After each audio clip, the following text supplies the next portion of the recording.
Добар ден, почитувана публика, и добре дојдовте во најновото издание на видео подкастот Гласот на Слободна Македонија, наше прво летно издание за оваа година. Јас сум вашиот домаќин Душан Петровски, со мојот секогаш верен соговорник Јордан Петровски. Добар ден. Добар ден.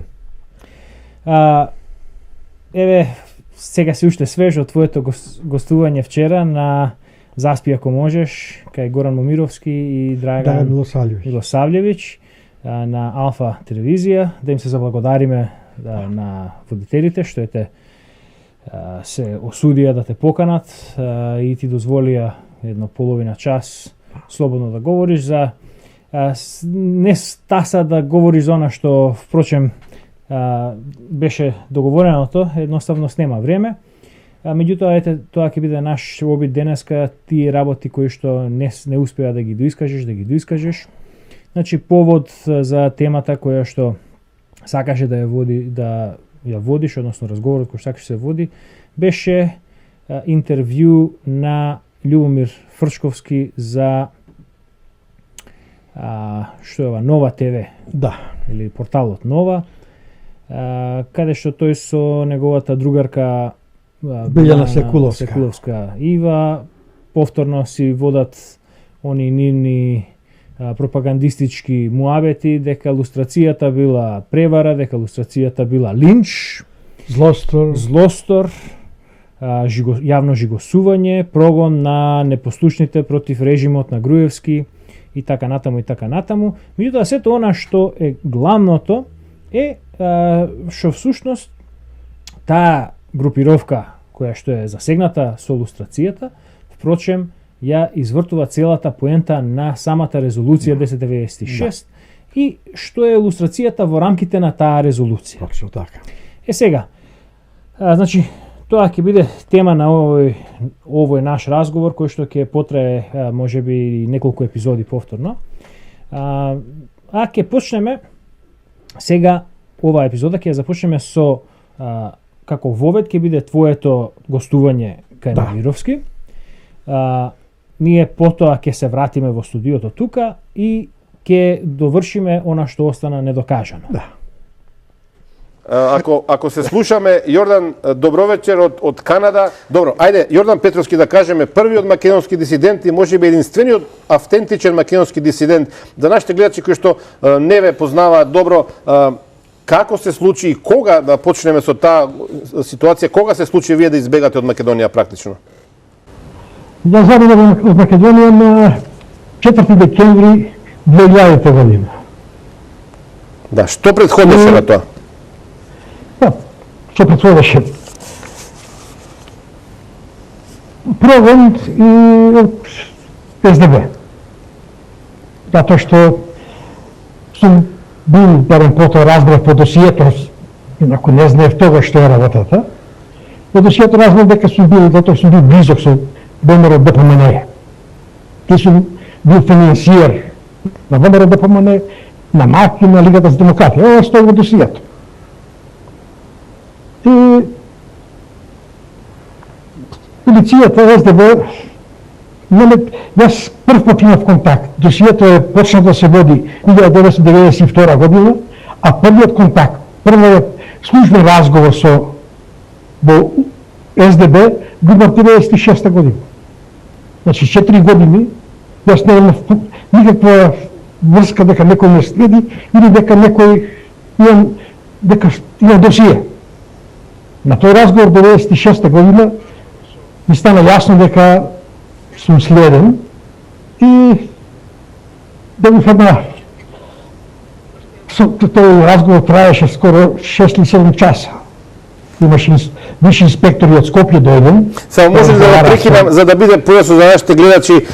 Вие бевте повикани, видите СДП, тој управата безбедност и контрразузнавање, бевте повикани за да се проверат наодите ли да ви се укаже на нешто друго? Ништо, добив една покана, ја примила со флуката, јас те сум бил тогаш во Куманово и сум поканет да се пријавам тогаш не стоеше нити дека тоа е разговор до УДК, ништо, едноставно да се јавиш во полиција, на шалтер. Јас бев изненаден, тој позив да го сватив озбилно, века, мајде сега, кој ќе се глупира да еден, сигурно се работи за нешто што ми украле, там да викаат за тоа. Дојќи, 3 пати ми правеа кражби во магазинот и во ресторанот, и обично се таква покана ме канеа, и така оде во... И сега викам, ајде, што е да украле ситно нешто, не е ништо големо, така да, но отидов и после неколку дена се јави инспекторот од Куманово, на супругата, јас повторно беве во Македонија, и рекол дека веднаш кога ќе дојдам да му се јавам на негово домашниот телефон, ако дојдам сабота или недела. Јас обично доаѓав сабота или недела да се враќам од пат, и супругата беше така вознемирена, сериозно, бидејќи знаеше кој е тој, дека тој инспектор од СДБ, во Куманово ги знаевме кои се инспекторите во кои сектори на полицијата. И да ја смирам неа, му се веднаш, да ја смирам супругата, да видам што е работала, и тој ми рече, ако дена ли да дојдеш кај мене во канцеларија, да дојдеш часот. Знаете, многу чудно, јас веќе бев надвор од политиката во тоа време, надвор од сите контакти, веќе преживав инфаркт 95 година и веќе стргнав од се и бизнисот веќе почна да ми однадо и бркав околу бизнисот работи, за да го спасам бизнис. И веќе чудно и кога отидов сега да не објаснам како беше тоа денето, но сепак нешто ми почна да ме копка и му се ефто мојот адвокат од Скопје. Викам така и така ме викнаа, со еден покана, во поканата место дека ме викаат од СДВ, него сега му се ефто инспекторот дома и тој ми кажа дека тие ме викаат, не за било што друго во полиција. Викам, ако сакаш да дојдеш, ова ми е сумнителна работа, сега одеднаш што се случува. И бидејќи јас не би сакал, ама морам да објаснам, дека 94 година одбив малку поголеми средства за финансирање на изборите на ВМРО ДПМН. На кој што не учествуваше, да кажем и тоа, ги бойкотираше? Го бойкотираше вториот круг. Да. Првиот круг учествуваше, да. И јас ги финансирав сите, опремата за сите митинзи, за некои пропагандни материјали и така. Тоа не е веќе. И зато викам сигурно нешто има околу тоа. Ама викам сега да ме викаат после толку години. И ми јавиме адвокатот да дојде во понеделникот во Куманово. Тој рече дека ќе дојде. Но сега не можам да го водам со мене да присуства, бидејќи немав официјален разговор, немав официјална покана. Тој остана да ме чека надвор. Ама донесе со него еден пријател, заеднички наш пријател. И отидов таму, се случи една чудна работа.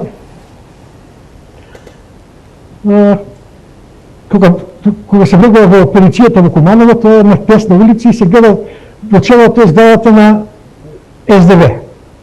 Да видам инспекторот на позорот, значи тој морал да ме види мене кога влегувам, бидејќи требаше да бидам кај него во 9 часот.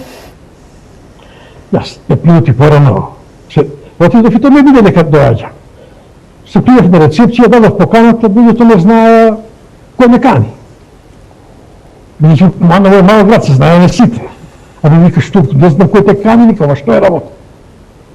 А ми зборував со Кузман, така и така, треба да се јава во 9 кај ме. А, добро, вика, чиме, Кузман ќе те... И ме ставија да седам. Сега, тоа е фреквентно место, поминуваат луѓе, не гледаат, седам. Сигурно во Куманово веднаш нешто има, направило некој проблем, ќе го затвараат. Не држа така ни 40 минути, повеќе 40 минути седам. Потоа дојде инспекторот и ме поведе во фините канцеларија. По патне, по онадо дека одевме, тоа едно 200 метри од рецепцијата, никаков разговор. Влегуваш во едни простори кај што се вратата шифровани се, и ти се ствара една веќе психоза дека се работи за нешто сериозно. Кога влеговме таму на неговата канцеларија, гледам човек кој не е од Куманово. Нити се представува, нити ништо. И почнува разговорот, и од разговорот сваќам дека разговараме за некои работи кои се биле порано пред неколку години, бавно таму, не можем да се... И почнува разговор за шверц на цигари. Колку се запознае со шверц на цигари,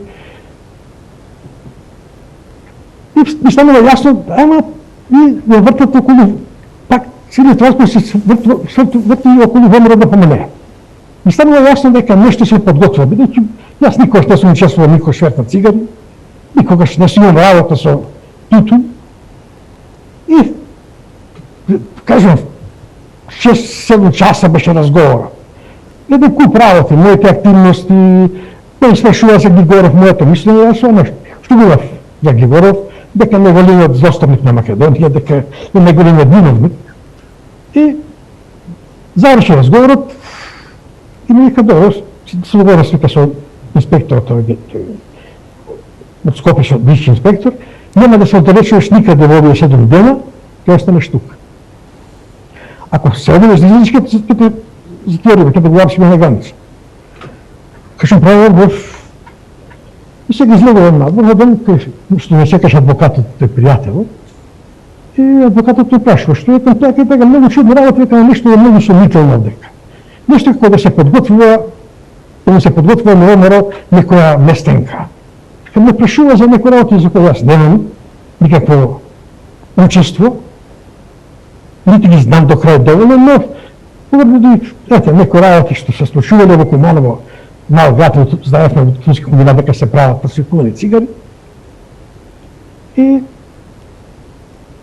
помина, се заврши тоа, помина неколку дена, никој не кани да ме провикуваат, помина една недела, помина втора недела, помина трета недела, јас моите врски за бизнис ме притиска. Никој не ме вика, ме рекоа да не излегувам. И му се овам инспекторот, викам да сега на работа, и рековте да не излегувам, да помина 3-4 недели, мисля дека помина. А вика, слободно оди си, нема потреба да... Ми се јавуваат после 3 месеци, 4, со нова приказка. Имаш долг, вика, подарување од Бугарија од еден твој бизнес пријател. Викам да. Кога викам таму сум подал тужба преку бугарски суд, сум ангажирал адвокат во Бугарија и го терам процесот. Сега кога ќе заврши процесот, долгот беше околу 200.000 долари. Имав документ попишан од човекот дека ми должи пари се. Значи легална работа. Ама тоа се случи во 93-та година. Тие сега ми видат да го напатам тој долг. Луѓето, се извинувам, ќе ја прекинам ставо. Луѓето од државна безбедност ви нудат да го нападат вашиот долг од Бугарија. Добро ве разбра? Не, да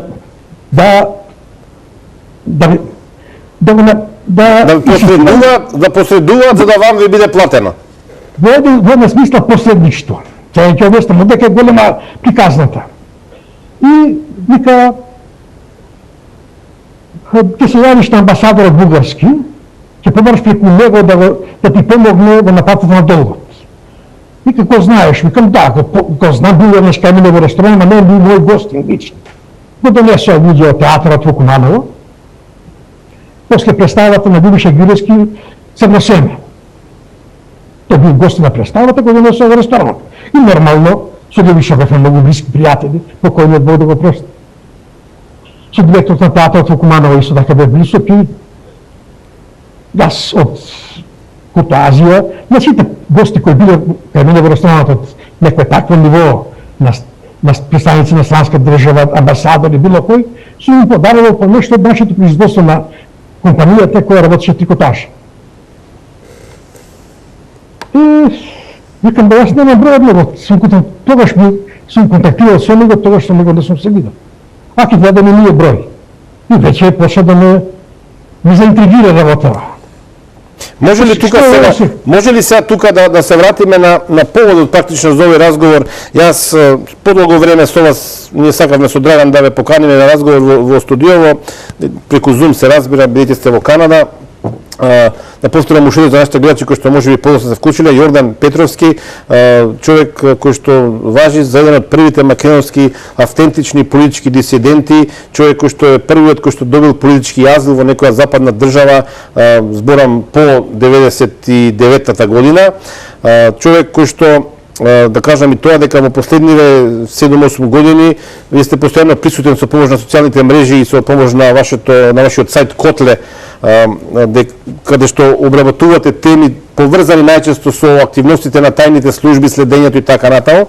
Како рековме денеска, како се договориме денеска да бидете гостин, имено читајте еден текст на порталот Нова ТВ, Билјана Секујовска, колешката Ива, прави практично разговор, интервју со првиот министер за внатрешни работи, односно вториот министер за внатрешни работи во Македонија, Љубомир Фрчковски, на тема хроника на политички прогони, лустрацијата на Љубомир Фрчковски. Тој зборува за целиот тој процес на лустрација и како се одвивал процесот на да речем следење или проверки на луѓето кои што можеби работеле против државата.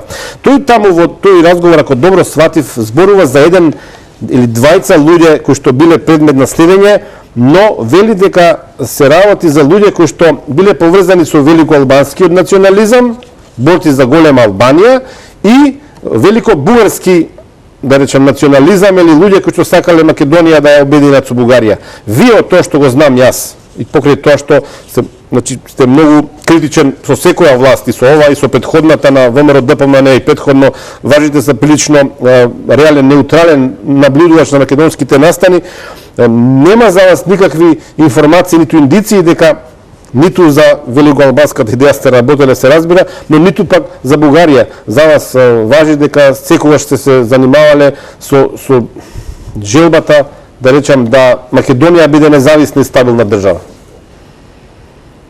Вака, официјално сум следен по две линии на работа. Едната е македонски екстремизам и врховизам, македонски врховизам. Ова е посебно треба да го потенцирам посебно. И втората линија на работа е мојата соработка наводно со БНСВ, Бугарска тајна полиција. И поводот за да почне моето следење бил некој разговор воден со некого кој бил соработник на СДБ, кој изјавил први инспектор на СДБ, а тоа му го предал некој друг кон него, дека Бугарија ќе ги помага сите фирми кои се блиски до ВМРО ДПМН, како и што е мојата. Значи Бугарија ќе не помага нас, македонските компании кои сме блиски до ВМРО, ќе ни дава Бугарија пари. И сега ние тие пари ги пренасаме на ВМРО ДПМН. И така го финансираме. Тоа стои во досието кај ме. И тука сега играта, ова мора да го поврземе, кога ми упатија да ги барам парите преку амбасадата. Се јавив во амбасадата, сакашев состанок со тоа беше амбасадор Ангел Димитров. Ангел Димитров, да. И тој се сети ресторанот кај што бил, остави голем печаток ресторанот, нашиот однос кон него, мојот подарокот на сопругата, и вика мене, ќе те поимам тогаш и тогаш. И викам инспекторот, се договоривме, викам, дојде инспекторот веднаш кај мене, викаме договорен за тој ден, добро, и викав, јас ќе дојдем, ќе те носам со кола. Не однесе тоја денот, не однесе со кола, со цивилни таблички, БМВ беше некој запредето сигурно, и чекаше таму, подалеку малку од амбасадата. Јас отидов, разговорот траеше многу кратко, амбасадорот беше многу коректен, ми рече дека тој не може, амбасадата не може да помогне ништо, но да му донесем или да му пратам по пошта број на судскиот предмет, а тој преку економското аташе на амбасадата ќе провери до каде е судскиот процес. Излегов од таму, ме чекаше инспектор, се враќаме на Куманово и му кажам дека нема резон повеќе да контактирам, бидејќи амбасадорот вели дека тој не може да направи ништо. Да. Сега за ова што го зборувам досега не се идем докази. Може ли само пред да почнем со доказите да едно резиме да направам? Практично тогашната служба за државна безбедност ве натерала да стапите во контакт со официјални бугарски власти за да може подоцна да ве обвини дека вие сте работеле со бугарската служба за безбедност. За нашите гледачи јака да биде појасно. Не, уште поопасно, работа уште полоше. За тоа дека службата стои поза тие контакти со амбасадата, инсистирала да направам контакти со амбасадата, стои во досието. Така да, тука имам доказ за тоа. Но, за ова што ќе кажам сега немам доказ. Разговора со должникот у Бугарија. Тој човекот кој ми должи. 3 години како го тужев, тој прекине, како го направивме планот за како да ми ги дати парите, прекине да ми се јавува. Кога се јавив кај него по телефон, тој не сакаше да разговара со мене. После разговорот во амбасадата. После тоа, ми се јавив да проверам, да видам онака, нешто ми... Знаете, некоја, ето, кој ѓаволот се и мене, ремите тера да направиш нешто што се јавив кај него, веднаш супругата него ми го даде човекот. Ми изненади, таа постапка ми изненади. Викам, така и така, а викам, нема проблем, ќе ти дам нешто од парите. Сега веднаш, 3 години не се јавува, и викам, добро, така да се видим, да дојдам кај тебе, ќе се видиме на граница и ти ќе дојдеш кај ми да го командам. Не вика, ќе ги пратам парите по посолство, преку посолството, преку амбасада. И тогаш ме фати дамба. Едноставно бев фрапиран. Значи, што ќе се случи? Јас ќе појдам амбасадата, ги земам парите, ќе ме вози пак инспекторот, и кој ќе излезам, бидејќи се работеше, реков, без камати беше околу $230,000, беше долгот. Значи, сума... Сериозни пари. Да. Ќе ги земам парите, некоја торба ташна, која ќе излезам во амбасадата, ќе ме апси веднаш полицијата македонска. И тие пари, тоа беше веќе 91 година, веќе се подготвува избори во Македонија, се знаеше дека 98. Веќе се навестуваше падот на СДС. Со тие пари, јас сум ги финансирал 90 години, 94 ВМРО да помане, ево го финансирав на ВМРО, од каде ги носи парите, од каде ја финансира партија. Тоа ќе беше удар за... Мислам дека тој удар партијата немаше да го преживе. Тоа, дека еве доказ за парите, од каде се, еве го финансира дека носи од таму пари, и никој не може više да докаже дека партијата не се финансира од Бугарија. Кој може да докаже? Кој ќе не слуша мене дека тоа е моје победување? Оттогаш, после тоа, инспекторот ме натера да појдам кај, да му однесам, не да ги праќам по пошта, него да ги однесам документите, бројот и подпис тоа на судското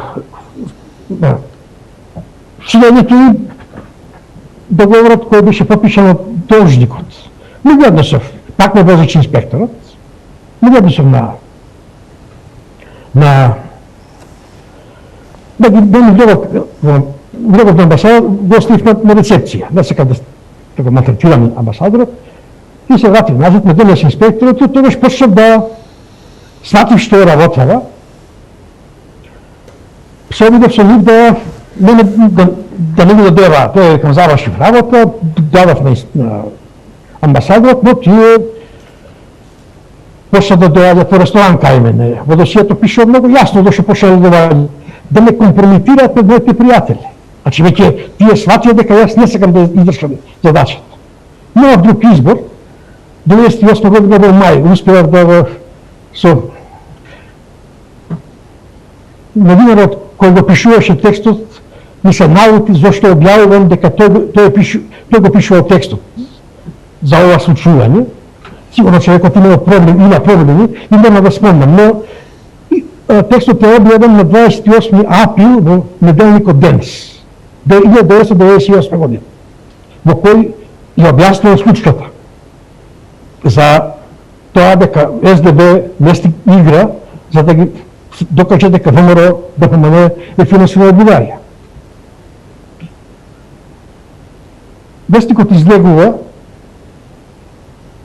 сабајлето, јас тогаш само ресторанот ќе работеше, излегува да купам нешто ресторанот, иде инспекторот некај мене во ресторанот и го носи вестникот во рака. И се сретнавме на улица. Мислам да можеш, знаеш што си направил, викам знам. Сум изјавил, сум дал точно што се случило. Ако не е така, демонтирајте ме. А немав никаков доказ, сем вашите разговори. Може без проблем да ме демонтираат како сакаат. Но се разбира, тоа се методите на службите. Петровски, за жал, сега мораме да одиме на кратка пауза за реклами, а јас ќе замолам с оглед тоа што остана релативно малку време да се концентрираме на тоа што се вашите главни пораки. Се враќаме во студиото по кратка пауза за реклами, каде продолжуваме да разговараме со првиот и единствениот автентичен македонски политички дисидент Јордан Петровски. Добро, значи, еве дојдовме до тоа, остана нешто недокажано, а тоа е што всушност се случи на таа средба со инспекторот Кузман Јовановски. Јас објаснив дека сме се сретнале и тоа да не го повторувам. Во разговорот кога му реков да објават демант, дека тоа што сум го објавил не е точно, тој ми одговори со една многу жестока закана. Дека ова што сум го сторил денеска, со тоа сум удрил печати на моите деца, не само на мене на сопругата, туку и на моите деца. Да, што тоа значи, го видовме сега кога се објавија досијата, кога досијата станаа достапни на сите нас и особено благодарение на овие црни книги на црни страници на УДБА, во кои што се гледа дека почетокот на секое досие започнува со семејната историја на известното лице кое се обработува.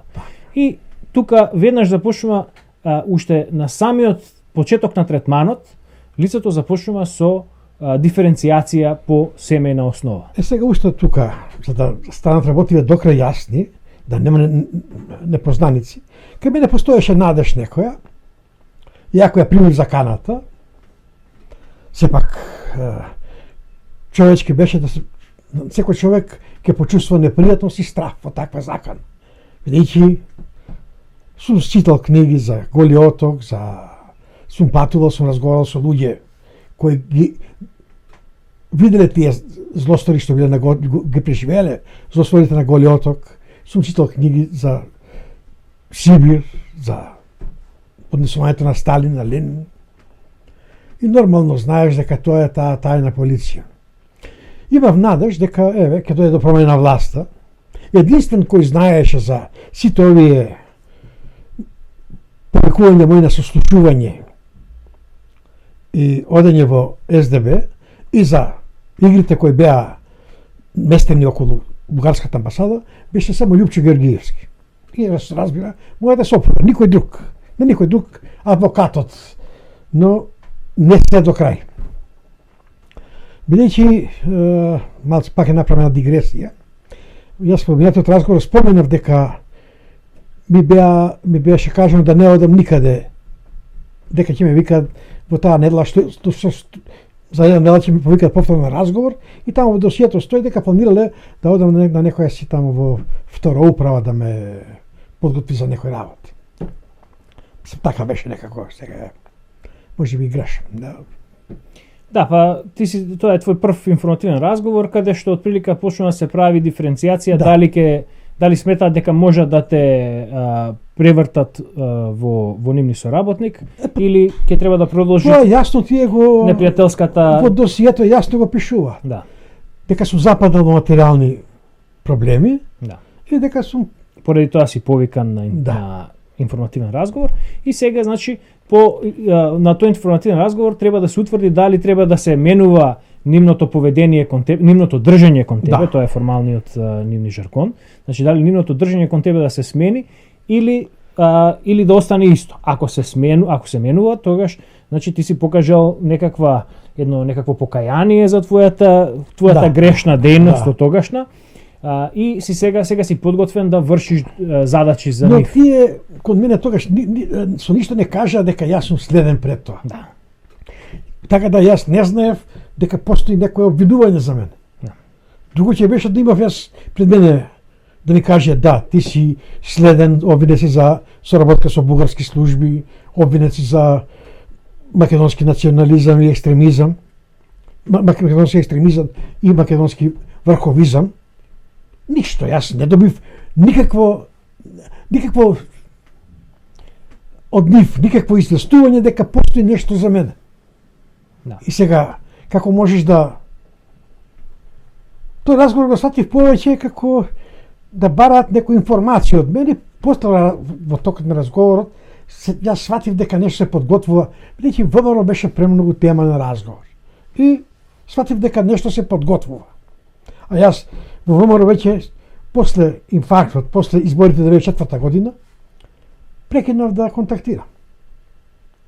Така да немаше основа, знаеа дека Љупчо не сум го видел од тогаш, дека со никој од партијата не контактира. И тоа ми беше најголемото сомнение кај мене. Затоа што јас нема веќе никакви контакти со никој. Во времето кога имав активни контакти со врвот на партијата, со Љупчо, со Змејко, со доста во почетокот првата година и повеќе со неа ги расторивме односите, ама со другите луѓе од партијата, со партиничката група бев многу близок. Така да... И сега, тоа што ме вика, сега кога немам никакви контакти, тоа и тука се случи на работа, кој излегов надвор, јас реков кај во Заспи ако можеш, дека ме чека мој адвокат и со донесте еден заеднички пријател. Јас на адвокатот, сметајќи дека пријателот со кој се знаеме многу години, би навистина пријател, слободно зборев. И му реков на адвокатот дека се подготвува некоја голема игра. Нешто се подготвува за против ВМРО ДПМН. Не знам што е, не можев да... Но и в чувство.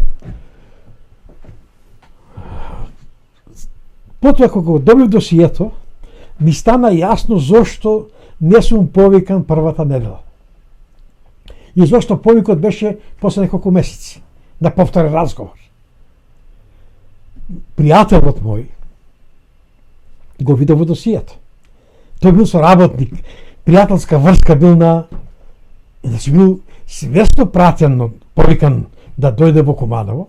Дали мојот адвокат знае или не знае, затоа не можам да говорам ништо и засега сум повеќе на мисла дека може би не знае. Но, кога ќе го добијам целото досие и сите работи, тогаш ќе можам да знам точно да говорам. Тој веднаш, дали кога се разделивме, дали отишол кај Кузмана, дали отишол во полицијата, не знам ништо. Затоа што јас излегов од после работното време излегов. Тоест, бил соработник на СДВ. Значи, тој пренел информација дека јас, кај мене постои сомнеж за тој разговор. Зошто е тој разговор?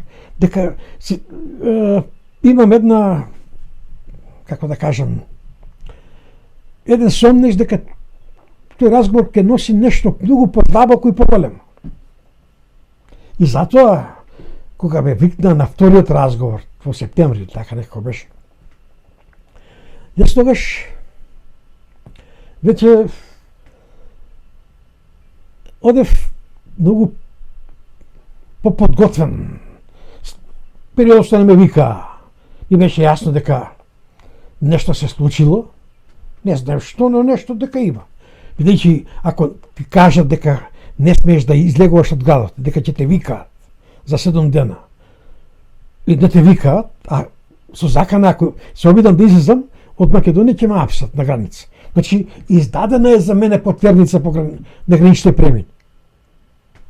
Пресериозна работа. И сега не те викаат. Не викаат после неколку месеци. Разговорот се води за сосема друга работа. За моите побарувања од Бугарија, нешто што ми беше многу изненадувачко за мене. Бидејќи долгот, јас објаснив дека тој долг водам судски спор, дека нема потреба. Но тогаш почна веќе планот да се разработува.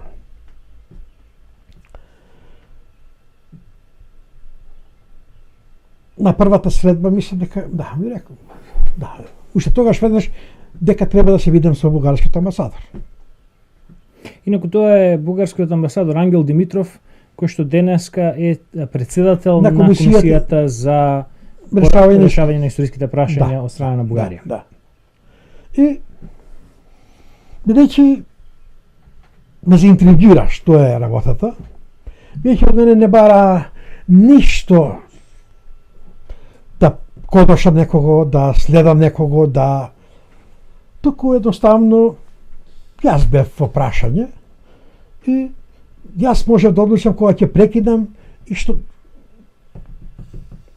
сакам да видам што е тоа сега што ќе се случи во бугарската амбасада. Едноставно затоа продолжив. Мислам сега, не знам точно дали е на тој разговор, меѓутоа во досието стои дека побарале од тебе да известуваш за случувањата во Србија, бидејќи патуваше често во Србија. Тогаш и ти се согласил дека ќе... Не, тука е друга, сега јас ме потсети на човекот за кого ми е отворено досието, тој што е Огњен Петков, тој што наводно спомена во емисијата кај Горан и Драган, дека наводно некој на соработник, предсоработник на службата изјавил дека бугарската влада е заинтересирана да помага на фирми кои се блиски до ВМРО, и бидејќи мојата фирма била таква, јас сум близок до ВМРО ДПМН, и значи бугарската влада била подготвена да помага. Кај мене во ресторанот тој соработник што е дал таа изјава, Бокуманово го знаат, не знам сега дали уште е жив, затоа што беше 10-15 години постар од мене, но имавме некои бизнес релации пред тоа и познанство. Куманово е мал град. Го донесе тој Огњен Петков кај мене во ресторант. И тоа е тој соработникот пред кого Огњен Петков рекол наводно дека бугарската влада ќе ги помага сите фирми од Македонија кои се блиски до ВМРО ДПМН. Ме викна да се запознам со Огњен Петков, се запознавме, Огњен беше некој си таму, работеше во Министерство трговија на Бугарија, а во тоа време веќе почнуваше кризата во Македонија за брашно, за жито, за шекер, за зејтин и за ред други работи, бидејќи почне ембаргото од Србија. Јас нешто пред тоа увезував од Бугарија со колку толку да ги решиме проблемите, горешите проблеми во Македонија. Зборуваш сега за која година? 91-92. Она време кога почна да се заканува на Македонија дека ќе гладува, она што го ширеше српската пропаганда. Дека нема да има жито, нема да има леб, нема да ќе умреме од глад. И јас видов шанса, кај работиш таму се запознав со човекот. Бидејќи имав јас веќе контакти во Бугарија, работев на внос на пшеница и така разговор како го правите, како давате дозволи на фирми од Бугарија, тој рече да, тие си дадат на лицитација, која фирма ќе понуди најголема цена извозна, на таа и даваме дозвола за извоз. Отидов со мојот партнер во Бугарија, купивме жито од селските задруги и му рекол, сега ќе конкурираш, го договоривме, не го плативме житото, ќе конкурираш во министерството. Цената која нудеа другите беше $140-130 марки по тон, по пшеница. Јас му рекол, ќе напишеш $180. Ама треба да платам такса. Такса се платише 2% од сега. Значи, тоа беше 3,6 марки. Ништо. За тон смешна цена. Ама за Бугарија тоа беа големи пари. Јас ги платам парите. Нема проблем. Бидејќи работата беше да се земе житото. Помина мојот партнер од Бугарија на тендер, на тоа лицитација, како најголема понудена цена. И јас увезов, не знам, 7-8-10 тона, не знам колку. Продававме на Гостиварскиот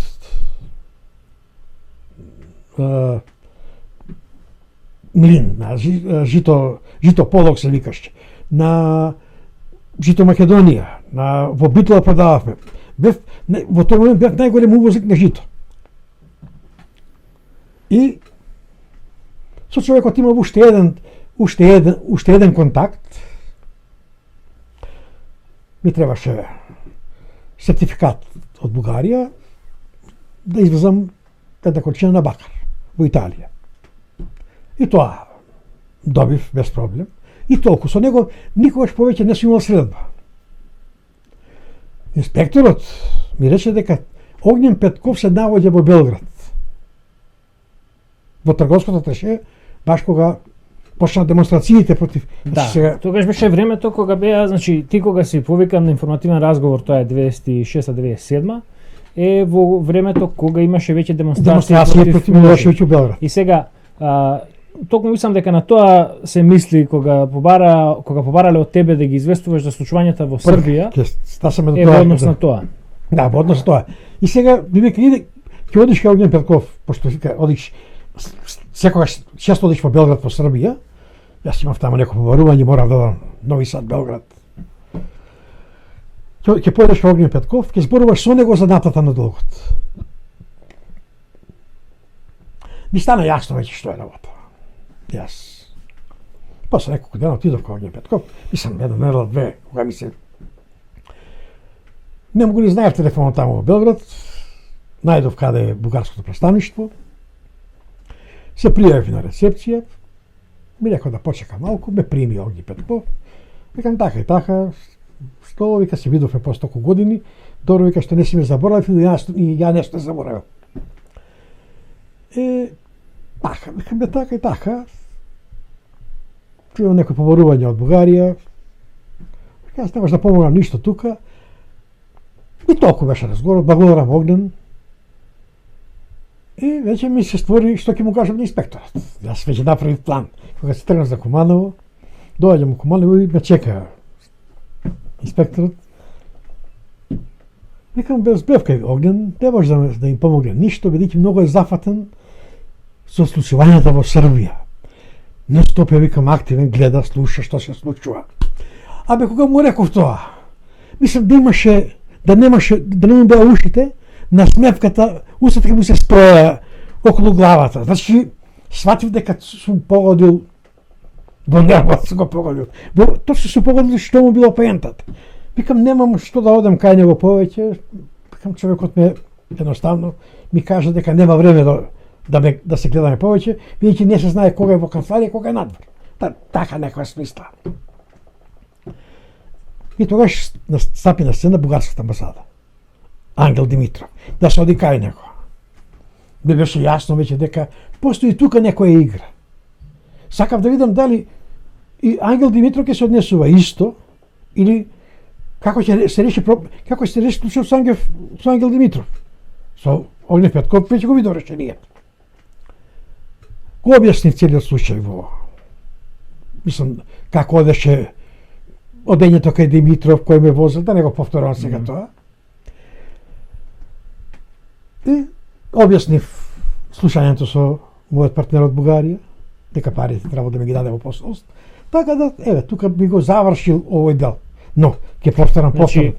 Да го, тоа е... Секунда, само ми дојде во глава уште малку да го дополнам. Кога победи Љупчо на избори, иако беше договорено со него, ми вети, и тоа тогаш ќе носи и сопругата со мен. Тоа е состанок кога имам сведок со Љупчо. Последен состанок со нас беше во август месец пред изборите 1998 година. Тогаш Љупчо ми вети, јас сум побарав од него уште еднаш пред сопругата, за да имам сведок на разговорот, да го расветлиме што се случувало, што стои за тоа. За тие повикувања, за инсистирањето за бугарската амбасада, бидејќи јас го немав досието тогаш. И сакав да не знаев што се случува, што сакав да имам доказ во раце, кој го наредил, што било целта, се сакав да. И Лјупчо нема вика проблем. Кога ќе освоиме власт, а вика се надам ќе победиме изборите, првиот случај што ќе го решаваме ќе биде тој. Почекав една година. Притисоците растеа секој ден. Почна да растат притисоци и од власта на Лјупчо, бидејќи јас, таков сум ме створил Господ, не може да молчам. Јас никој ще напишав збор за овој случај во вестник. Да го простам Лјупчо дека ми ветил нешто такво. Но пишав за многу поважни работи кои се случија подоцна. Да, сега баш тоа ми беше, бидејќи прашањето на Момировски беше зошто ти мораше да заминеш од Македонија. Значи, 98 година во пролетта бидна текстот Полиција и политика. Крај на мај, да. Од тогаш помеѓу текстот и изборите ги имаш средбите со Лјупчо, каде што тој ти ветува дека ќе се расветли случајот кога ВМРО ќе дојде на власт. Не. Со Лјупчо имам средби уште 97 година. Поред, значи имаме кога почнува случајот со слушувањата. Да. Знам дека имаш и една непосредно пред изборите, последна твоја средба во август таа 98. Значи повторно тие ветувања. Тоа третата средба, да. Тие ветувања ги повторуваше Лјупчо. Беше мајка ти. Да. Значи Лјупчо ги повторуваше тие ветувања. Дојде изборите, ВМРО победи.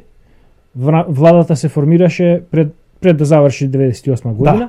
Меѓутоа веќе до тогаш имаше еден судир помеѓу владата која што се формира и една група од Куманово, меѓу сега ти не беше член на ВМРО ДПМН, ти беше како еден како да кажеме асоцијативен член на таа група, бидејќи се состанува кај нас во Бабацана. Значи по асоциација со таа група ти веќе застана на една, како да кажеме, на една борбена нога против. Јас тоа и го напишав во еден текст, во првиот текст кој го објавив, не во вториот, за текст за доста, 99 година, дека јас чувствував една морална одговорност, затоа што јас го финансирав ВМРО ДПМН 90 година. Го финансирав 1994 година. Го издавав Глас. Да. Јас бев иницијатор и го финансирав Глас. 4-5 броја ја финансирав и престанав. Сега да не го одиме натака. Значи, јас сум помогнал со парите и со мојот углед по Куманово помора да добие следбеници. И повторно и 98 година повторно нашиот ресторан беше како еден своевиден штаб на ВМРО собиралиште едно друго. Сум чувствувал морална одговорност да укажам на дека тоа не е ВМРО ДПМН за која јас сум стоел 90, 94 и 98 година. Да, значи судирот кој што настана тогаш беше во однос на кадровската политика и тој судир едноставно не згасна, туку продолжи да се шири и значи имаше низа текстови кои што односно отворени писма, првим имаше писма кои што беа доставувани на рака до раководството, а потоа и се префрлија во медиумите. Имаше извесен број на медиуми кои што се согласуваа, веројатно бидејќи тука гледаа шанса да едноставно да распломат еден раскол во ВМРО ДПМН, па ги објавуваат тие писма. И сето тоа кулминираше со твоја серија на текстови, од кои требаше да бидат 3, се објавија 2. Текстовите беа против Доста Димовска и против партијата, повторно против кадровската политика и она што ВМРО го работи. Првиот текст има една многу битна работа. Јас денеска имав можност да го слушам интервјуто на Лјупчо Георгиевски. И да го почитам, тој денеска зборува во тоа интервју кој го дал на Васко Ефтов, зборува дека не знаел многу работи, не бил во тек, но во двата текста кои излегоа, Првиот беше за кадровската политика во Куманово. И во тој прв текст јас изразувам јасно предупредување дека во Македонија ќе се случи воен суdir помеѓу македонците и албанците.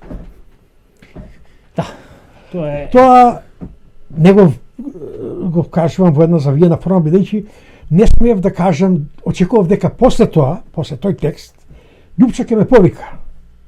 Ќе го разбере предупредувањето и ќе побара да се видиме, да објаснам што значи тоа. Бидејќи јас напишав јасно поставувањето на Таса Богдановски за началник на полицијата во Куманово во овие многу жешки времења кои ќе следат е лоша работа. Така сега не можам да го... Но тоа е 80% тачно го пренесувам точно. Значи, најавувам дека ќе се случува во Куманово нешто сериозно на таа меѓунационална основа. Љупчо одмолча. Вториот текст е некаде во август 2040 година. Да, мислам дека 2 или 3 недели беше... Така разликата беше сега нема. Така, брзо беа едно по друг. Во тој текст пак му праќам предупредување на Љупчо. Насловот на текстот е доста димовска работи против ВМРО ДПМН. Првиот беше од бивши криминалци и робијаши, Делаверски направи државни функционери, да. А вториот текст е доста димовска работи против ВМРО ДПМН. Ниту за тој текст Љупчо да ме повика. Иако таму изнесов многу јасни работи како е замешана службата. Она што денеска се обидува да не е исту. Во интервјуто со Васко Ефт. Но Љупчо ќе биде посебна тема. Да. Овие денови ќе сниме една емисија и ќе разговарам за тоа. Мислам дека тука да завршиме со... Да, значи, излегува двата текста. Третиот текст, криминализација на ВМРО ДПМН беше премногу жежок дури за Фокус да смее да го објави. Го одбија. Дали ќе сакаш сега тоа да го објасниш или тоа ќе го оставиме за друг пат?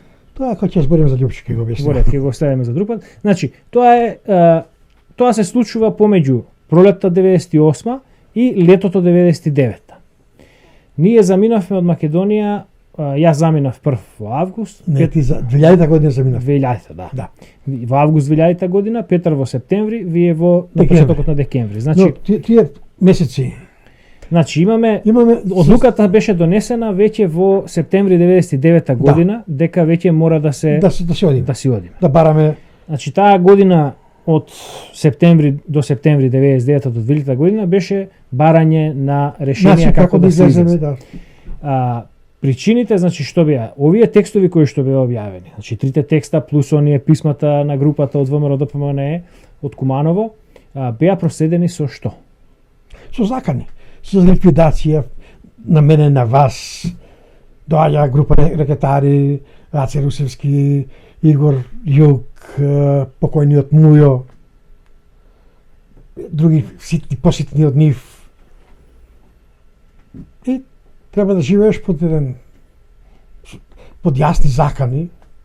Значи до тогаш притисокот беше шиканирање, едноставно за ова имаме изборување на во други прилики, едноставно оние кои што ти беа пријатели почнаа да избегнуваат, да. Бидејќи едноставно знаат дека си под обработка, на некој име непријатно, на некој име страв. Да. Значи од некаде 94-95 до 98 година бевме под репресивни мерки и шиканирање. Да. Меѓутоа, тој период од текстот и особено како ВМРО дојде на власт, да. Тогаш започна овие закани за ликвидации, да. Закани за физички напади, имавме Петар и јас имавме постојано проблеми со и ние со такви слични закани. Значи, тоа беше причината која што веќе екзистенцијата ни беше уништена. Да. едноставно живеевме од странците кои што беа во Македонија тогаш. И тие доаѓаа од стран, тие беа гостинисти. Значи, како тие како веќе се гледаше ќе заминуваат, така и екзистенцијата почна да ни опаѓа. И значи тоа беше она кое што доведе до нашето. И сега тука е она што на многумина не им е јасно, па чекај, вие сте ВМРО-вци. Како тоа избегавте за време на ВМРО? Така. Сега, ова малку делува како на едно сосема застранување од она што треба да не биде темата. Не, меѓутоа тоа се баша тема, бидејќи ја го објаснуваме она што после ќе го објасниме низ законските низ она што го кршел Фрчковски и владата по законски, каде го кршеле уставот, законот, или напросто речено зошто мора да има лустрација до денешен ден. Така. Значи, ова што го објаснуваше ти се случува во периодот 92-99 година. Кога Македонија наводно е демократска држава. Сега, има ли уште нешто тука или можеме да преминеме? Можеме да преминеме. Значи,